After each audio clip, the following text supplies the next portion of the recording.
My name is Valentina Cruz. I am 32 years old and the owner of a chain of artisanal bakeries in the heart of the city that the press often calls inspiring, as if total success suddenly made a tragic story much easier for the public to digest.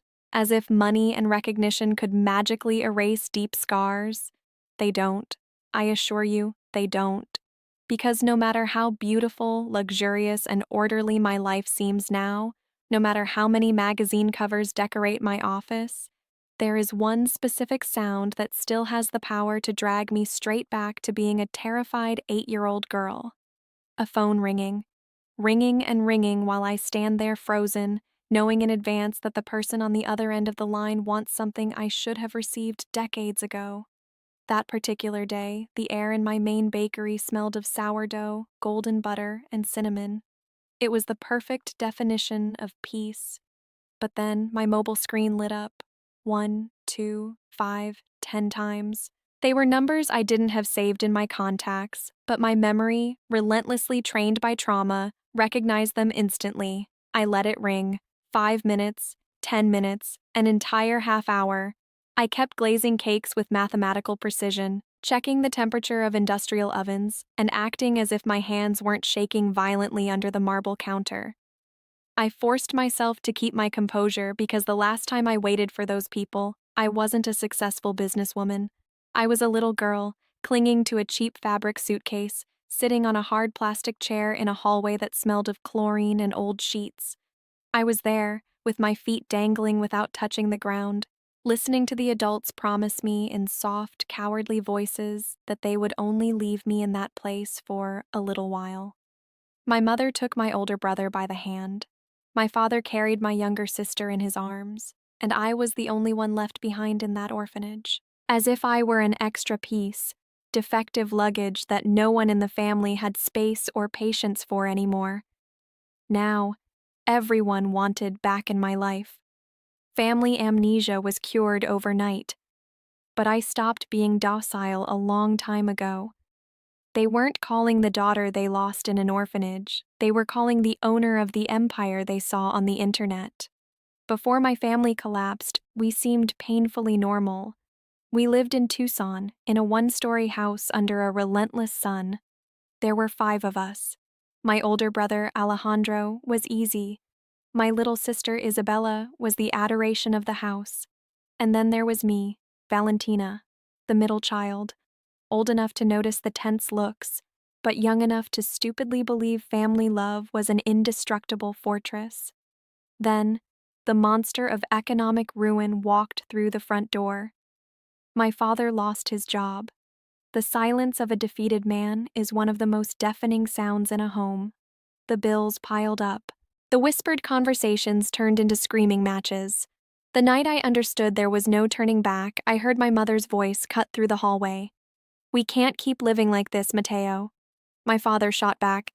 "Then leave." 1 week later, they staged the great farce. They sat us at the kitchen table and told us they were separating. They recited the disgusting cliché that families can change shape and still be families. But the cold reality peeked through. My mother wanted Alejandro because he was quiet and easy to manage. My father wanted Isabella because she cried for him. No one said my name first.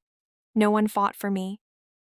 Later that night, I heard them arguing behind their bedroom door. "You take her," my mother hissed. "I can barely handle one child right now," my father shot back. "She's too emotional. I can't deal with her." And then, my mother uttered the sentence that would stay embedded under my skin like an infection for years. "Just for a little while. Maybe the San Marcos Orphanage can keep her until we stabilize." 2 days later, my mother forced my clothes into a small suitcase. They called it temporary. They had the nerve to call it best for everyone. My mother knelt in that cold hallway and straightened my collar. "We'll come back for you very soon," she said, forcing a smile that didn't reach her eyes. They turned around and walked out. They didn't look back. And they didn't return that weekend, or the next, or the one after that. The first night at San Marcos, I slept with my shoes on. I kept the laces tied tight because I was absolutely convinced my parents would arrive late at night. and I needed to be ready to run the moment I heard my name. By the second week, the staff stopped using the phrase, "when your family returns," and started using the term, "if there is an update." In an orphanage, sadness doesn't inspire compassion, it makes you a target. An older girl with scarred knuckles approached me on my fourth day. "Did they tell you they were coming back?" I nodded. She just shrugged and said, "They always say that." The final truth didn't come with an official announcement, it came in pieces. First, they stopped calling. Then, there were no visits. I overheard my social worker, Miss Lucia, saying, "We might need to transfer her to long-term foster care. The family continues to be unresponsive." Unresponsive. What a clean, professional word. It sounded much more polite than discarded. I found out through staff gossip that my mother had settled into an apartment with Alejandro. My father was living with Isabella. They had managed to organize their future with the two children they actually wanted to keep. I was the only one who became a problem too complicated to solve. A child can survive poverty and cold. What she cannot survive without changing forever is the knowledge that when the adults in her life had to make cuts, she was the easiest piece to eliminate. By my 9th birthday, without a single card or cake from home, something inside me turned off. I stopped asking for updates. I stopped checking the parking lot. I became a useful child, cleaning tables and folding laundry, because useful children are less noticed. But every night before falling asleep, one thought floated to the surface. My mother took my older brother, my father took my younger sister, and no one took me. When I finally left San Marcos to enter the foster care system, I stupidly thought it meant my life was moving forward.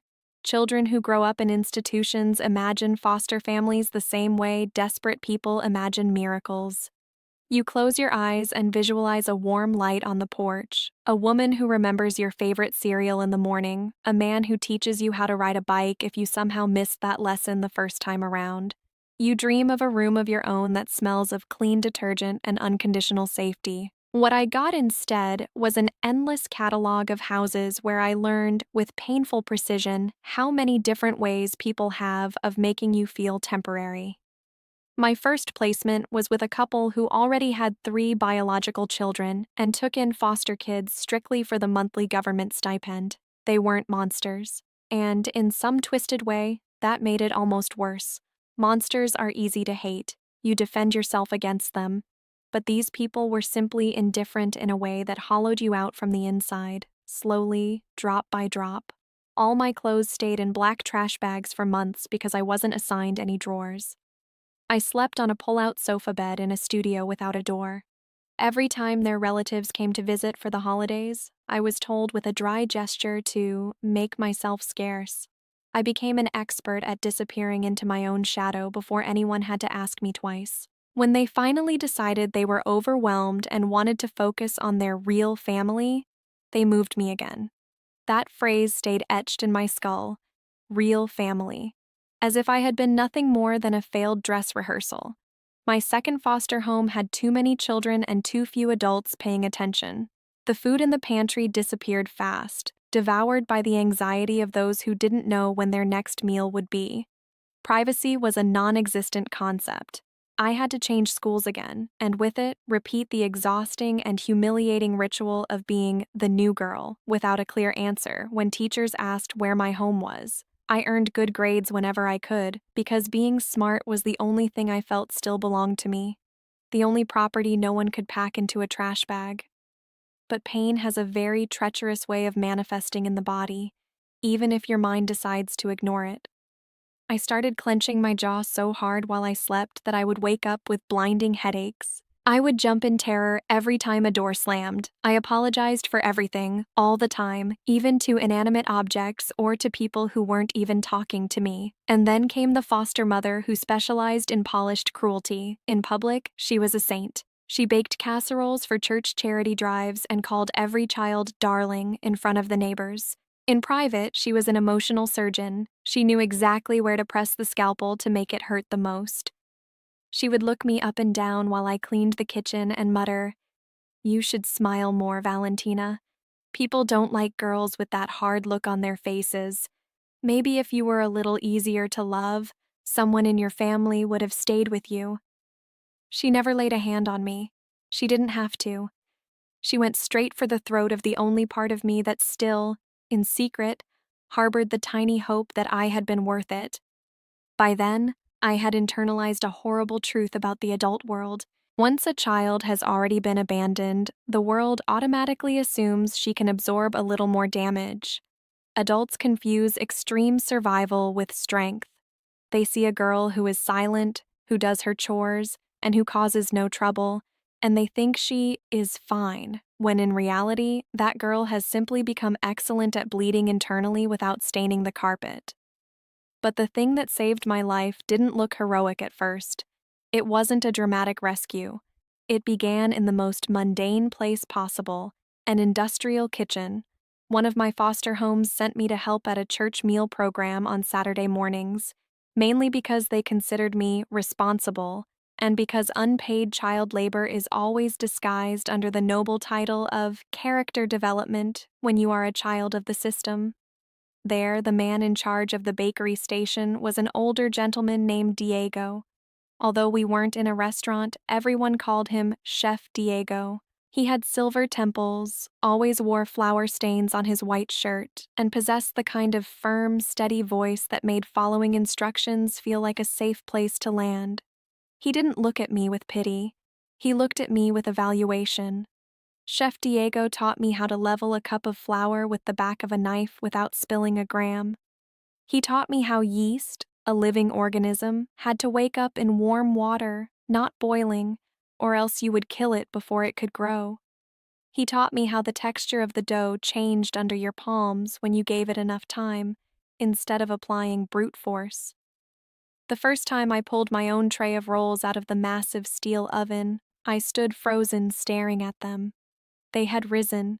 They had browned and expanded because of what I, with my own hands, had done. They had transformed because I had followed every step meticulously and had been patient enough to allow the change to happen. This might sound insignificant to someone who grew up with the ordinary comfort and control of a normal life, but for me, seeing that bread was like discovering physical, tangible proof that real care could lead somewhere. All my life, people had been volatile and unpredictable. The rules of the game had always changed without warning. Love had always come with an emergency exit door. But baking responded to consistency. It rewarded mindfulness. It demanded discipline and, in return, gave you back something warm, nourishing, and real. I started volunteering for every kitchen shift I could get. I learned to make butter cookies, cinnamon rolls, complex braided breads, and simple fruit tarts. Chef Diego never gave me false flattery.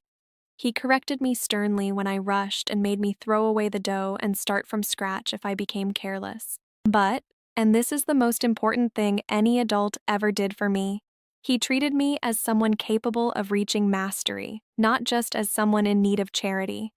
There is a massive difference, a whole ocean, between pity and respect. And at 14 years old, I already knew exactly which one of the two I was starving for. The environment of the foster homes didn't magically become easy. I continued to be moved once more after one placement ended. I kept learning not to unpack my things too much. I kept having nights where anger rose in my throat so hot and thick that I had to sit on my own hands to keep from breaking a mirror. But now, there was a small and extremely stubborn light burning inside me. Every time I kneaded the dough, every time the butter melted perfectly into the flour, every time a crust took on jus, that perfect golden tone at the edges, I felt less like the leftover girl they left behind, and more like someone who was building herself. I started memorizing ratios as if they were religious prayers. I began to understand that not having roots didn't mean I couldn't create my own foundations, gram by gram.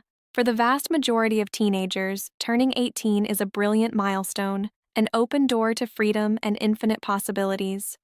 For a young person trapped in the foster care system, turning 18 is the exact day the state pushes you off a cliff without a parachute. I aged out of the system on my birthday. Everything I owned in the world fit inside a worn-out canvas bag.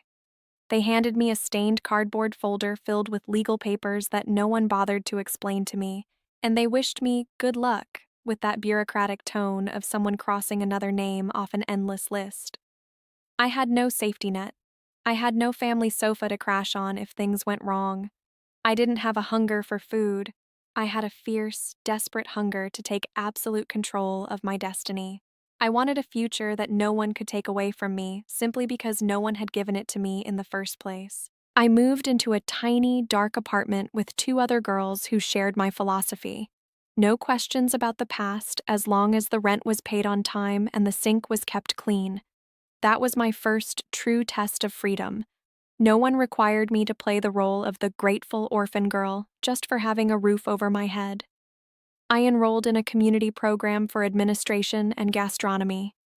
My days were a marathon of endurance against exhaustion. I worked the early mornings in a dive cafe, serving greasy breakfasts to men in construction boots and women in medical scrubs who smelled of fatigue. At night, I cleaned heavy equipment in an industrial bakery until my back burned and my fingers lost sensitivity from the boiling water and disinfecting chemicals. I did my homework sitting at bus stops under the flickering light of street lamps. I lived on black coffee, stale bread, and a level of determination so savage that if you got too close, it could easily be mistaken for pure rage. I soon understood a lesson that most people with privilege take decades to learn. Peace of mind is a luxury item. Stability is incredibly expensive. Not having to beg for a space in the world costs blood. When you come from absolute nothing, every ordinary thing looks like an insurmountable mountain covered in bills. I began selling my own baked goods at a farmer's market on weekends. I used recipes I had spent years perfecting in my head and in the margins of old notebooks: cardamom buns, rustic sourdough loaves, seasonal fruit tarts. At first, my only goal was to earn enough to pay the gas bill and buy textbooks. But then, something magical happened. People came back, they brought their friends, they formed lines before my stall even opened. They asked me for the address of my shop. I replied that I didn't have one yet. But for the first time in my life, the word yet sounded much more powerful than the word never. It was in that chaotic market where I met Carmen. She had a nearby stall where she sold handmade ceramics. Carmen was a force of nature, a brilliant business mind wrapped in a black leather jacket and an attitude that took nonsense from no one. One morning, she stood in front of my modest price board, looked me up and down, and said, "You're charging 20% less than what your product is worth, and you're smiling in that anxious way as if asking to be paid fairly was a personality flaw. Raise your prices, or tomorrow I'm throwing your board in the trash." I burst out laughing. It was the first time someone had criticized me so directly without trying to make me feel small. Carmen became my first real adult friend. She wasn't a social worker or a mentor with a savior complex.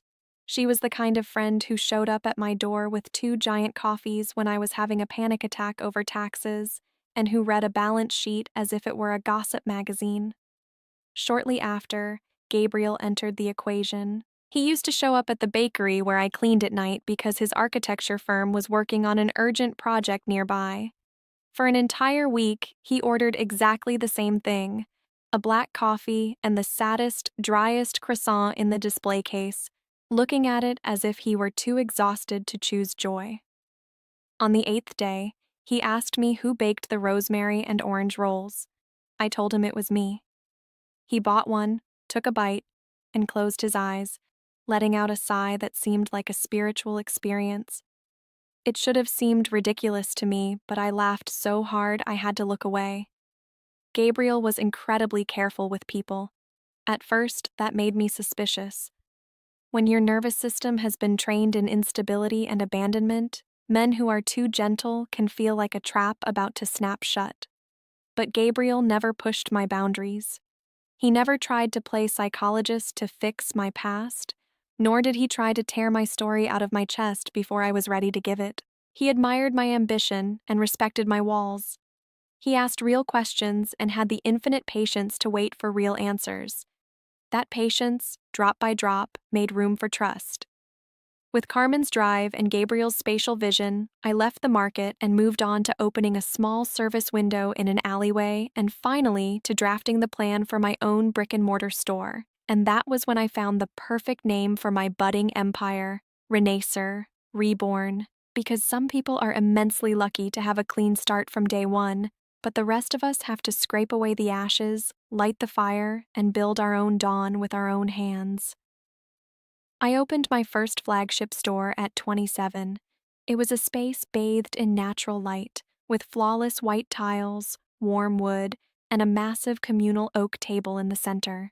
I wanted strangers to sit near each other and feel a little less alone in the world while eating something extraordinary.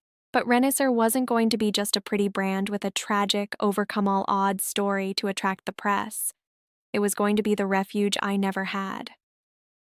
During our first year of operation, I hired 3 young people who had just aged out of the foster care system. We gave them above-market wages, professional training, and most importantly, Carmen and I implemented free financial workshops every month. No one teaches an orphan how credit works, how to sign a lease, or what the true cost of adult living really means until the world crushes them for not knowing. We made sure they didn't fall into the void. The business grew explosively. Renacer went from 1 shop to 3, and then to 8 locations across the region. Commercial success was accompanied by something much more intimate, the consolidation of my own soul. And at some point along the way, without making any dramatic announcement, without ceremony, I simply stopped looking for my biological family. I stopped typing my father's or my brother's names into social media search bars. I stopped fantasizing about accidental encounters in supermarket aisles. I stopped wondering if perhaps they had suffered enough to earn the right to return to my story. I had too much work to do, too many people to protect, too much of my own life vibrating around me. That is the strange, cold, and glorious beauty of success after total abandonment. Success does not erase the wound. It doesn't travel back in time to hug the girl crying on the plastic-covered bed. But it does achieve something monumental. It makes that wound stop being the center of attention in every damn room you enter. I had built an impregnable fortress. I had a partner who had my back, a man who knew when to hold me and when to let me breathe, and a team that was my true tribe. My past no longer felt like a secret trapdoor ready to open under my feet and devour me at any happy moment. I was safe. I was intact. I was at the peak. And then, I made the mistake of granting that television interview, lighting a giant beacon that shone directly into the dark corner where the ghosts of my blood were hiding. At 32, Renacer was no longer just a bakery. It was a symbol of resilience for the entire region. Local newspapers loved my story because it was polished, aesthetic, and perfect for mass consumption. Television hosts called me a miracle of self-made effort. Lifestyle magazines dressed me in linen blazers and photographed me next to shelves of artisanal bread, as if my survival had been a simple branding exercise and not a private, bloody war against despair. I understood the value of publicity, so I smiled and granted the interviews. But every time someone uttered the phrase, from orphan to entrepreneur, I had to resist a visceral urge to ask them if they wanted the version with the warm lighting or the version that included panic attacks in dark alleys and years of being treated like a piece of old, cumbersome furniture. I agreed to do an interview for a high-rated national program. I thought it would be another routine segment about small business growth. But the journalist, a woman with an incisive gaze, asked me a question that wasn't in the script. Valentina, you talk a lot about giving a second chance to young people in the foster care system, but where are those who gave you the first chance? Where is your original family in this picture of success? Perhaps I was tired. Perhaps after so much time, I was ready for the truth to exist outside of my own body. Or perhaps I simply wanted the world to know that my success was not a tribute to my roots, but a monument to my capacity to survive them. So I said it. No fluff, no anesthesia. I said I had been left in an orphanage at age 8. I said my parents chose to keep my siblings and discard me. I said the Renacer empire was built on the ashes of conscious abandonment. The clip went viral in hours. The term abandoned appeared in national headlines next to my face. 3 days later, the 24-year silence broke with the most dreaded sound. My personal phone began to burn up. The first call came while I was reviewing payroll. Unknown number. I ignored it by instinct, then another and another. By lunchtime, I had 10 missed calls and a voicemail from a voice I hadn't heard in more than 2 decades, but which my nervous system recognized instantly.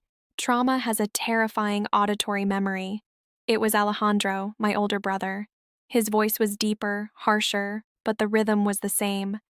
Valentina, it's me, Ale. I know this is a total shock. Please, call me back. There are so many things you don't know, so many things that were misunderstood. I stood so still that one of my employees had to knock on my office door to ask if I was okay. I said yes, which was a necessary lie. I was functional, and that had been my definition of being okay for my entire life. That same night, a voicemail from Isabella arrived. She was crying before she even finished saying my name. Then my mother, Elena, called. She sounded old, breathless, as if regret were a physical weight preventing her from filling her lungs. Finally, my father, Mateo, called. And then Alejandro again. Text messages began to flood my screen, each testing a different emotional strategy. We need to talk. Please listen to us. Your father is very sick. Your mother won't stop crying. Alejandro never stopped thinking about you. I let every call vanish into the void. 5 minutes, 10, 30, exactly like the first day they left me at San Marcos. I felt a frigid, analytical clarity. They hadn't looked for me during 24 years of silence, hardship, and struggle. They had found me just now, when my face was on every screen and my bank account was a tempting refuge. People often ask if success is the best revenge. I believe that depends on what kind of success we are talking about. If success means being so visibly prosperous that the people who broke you suddenly demand access to your life, then yes, it has a cruel and satisfying edge. Because their absolute silence had lasted until my life became something they could boast about, something they could lean on, or something they, most likely, hoped to benefit from. I didn't return the calls. Instead, I gave the numbers to Carmen. With her contacts and investigative instinct, she didn't do anything illegal, but she knew how to track the trails people leave when their lives fall apart. By the end of the week, the picture she presented was much dirtier than any family misunderstanding excuse. My mother, Elena, had divorced her second husband 18 months ago after a financial catastrophe that left her on the brink of eviction. My father, Mateo, had serious health problems and lived alone in a precarious rental after burning through his savings on bad decisions. Alejandro, the easy and smart brother, had been fired following a corporate fraud investigation and was drowning in debt. Isabella was the only one who seemed to have a trace of decency, having maintained a tense relationship with them after learning the truth about my disappearance years later. Life had done what conscience never achieved. It had cornered them. Suddenly, my story wasn't a family shame to be swept under the rug. It was the golden door they wanted to reopen, because maybe, just maybe, the daughter they threw in the trash had grown up to be someone useful. I felt disgust, a deep disgust rising from my stomach. If I had failed in life, if I were a homeless woman or struggling with addiction, that phone would have never rung. If I needed a kidney or a bowl of soup, Alejandro wouldn't have left messages begging for a chance. They were looking for me because I was the winner of the game they forced me to play alone. I sat with Gabriel and Carmen at the oak table in my main shop, already closed to the public. The lights were low. The smell of fresh bread, which normally gave me peace, felt like a reproach that night. "What are you going to do?"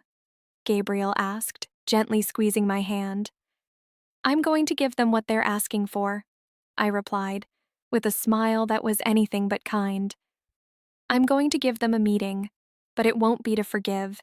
It will be so they can look directly into the eyes of the woman who built an empire to ensure she would never, ever need anything from people like them again." I agreed to see them under one non-negotiable condition. The meeting would be on my turf, in my flagship store.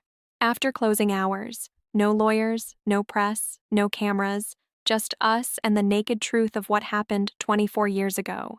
I wanted them to see the machines I paid for, the floor I polished, and the life they tried to abort that, despite everything, flourished until it eclipsed them. The stage was set for the final confrontation. The air was charged with static electricity foretelling a storm. I knew that tonight, the masks of the repentant family would fall to the floor, and only the raw reality of self-interest disguised as nostalgia would remain. I was ready to close the circle, not with a hug, but with a verdict. They arrived on a Tuesday at 7 in the evening. I saw them through the large glass windows of Renacer before I opened the door. For one unreal second, under the soft light of the street lamps, they looked like a normal family waiting to enter a bakery. But my memory is not short. I remembered what real families do when they want to keep you, and the image shattered like a mirror hit by a stone. My father, Matteo, looked much smaller than I remembered, not just thinner, but dimmed, as if life had run sandpaper over him. My mother, Elena, kept the same restless hands, obsessively twisting her purse strap.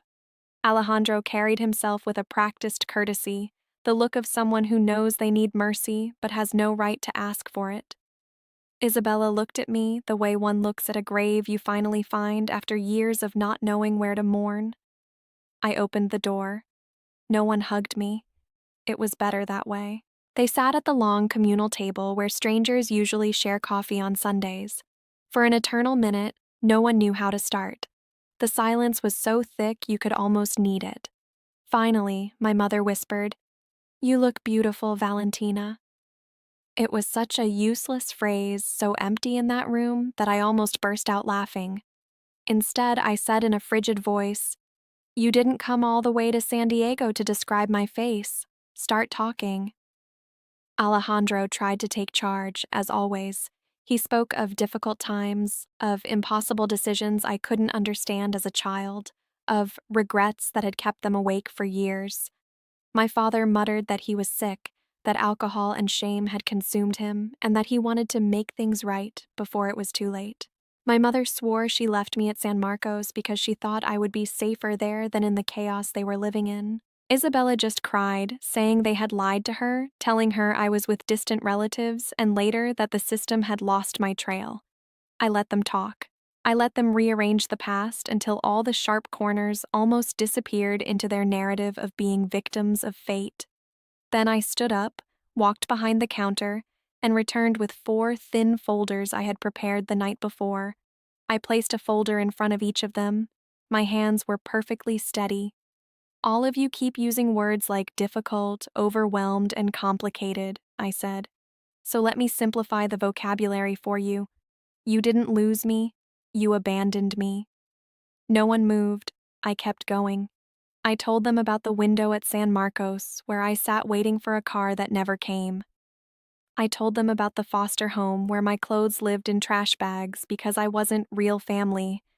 I told them about the woman who called me darling in public and whispered in my ear that no one wanted me because I was hard to love. I told them about the nights I saved food for fear that tomorrow there would be nothing. I reminded them that while they rebuilt their lives with the 2 children they did choose, I was learning to bleed in silence so as not to bother anyone. My mother began to sob loudly. My father couldn't hold his gaze on the documents of my foster care history. Alejandro covered his mouth with his hand. "And here is the most important part," I continued, pointing to the walls of my business.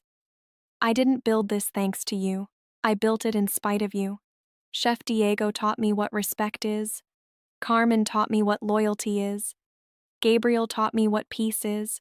Strangers did for me what my own blood refused to do. That is your greatest sin, that people who owed me nothing gave me everything you stole from me." The silence that followed was absolute. Then my father let out the real reason, the one hidden beneath the forgiveness. "I know I don't deserve it, Valentina, but I'm sick. I have no savings. Alejandro has lost everything and your mother has nowhere to go. We thought, with all you've achieved, maybe you could help us start over." There it was.